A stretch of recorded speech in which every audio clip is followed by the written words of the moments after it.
കോഴിക്കോട്ടെ real estate വ്യവസായി മാമി തിരോധാന കേസിൽ ക്രൈംബ്രാഞ്ച് അന്വേഷണം തുടങ്ങി. പഴയ അന്വേഷണ സംഘം കേസ് ഡയറി കൈമാറി.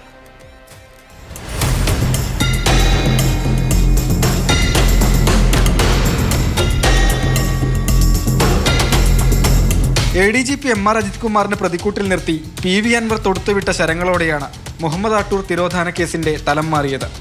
പോലീസ് അന്വേഷണം തൃപ്തികരമല്ലെന്നും CBI അന്വേഷണം വേണമെന്നും മുഹമ്മദ് ആട്ടൂരിന്റെ കുടുംബം ആവശ്യപ്പെട്ടിരുന്നു. ഇതിനിടെയാണ് കേസ് ക്രൈംബ്രാഞ്ചിന് നൽകിയത്.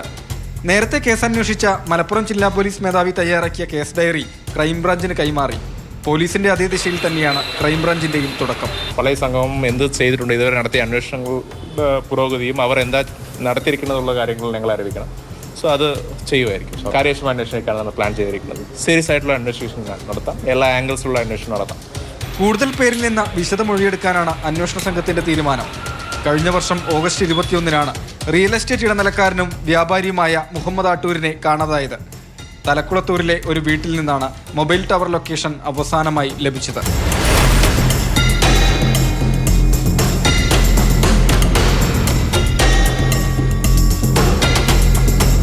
മാതൃഭൂമി ന്യൂസ്, കോഴിക്കോട്.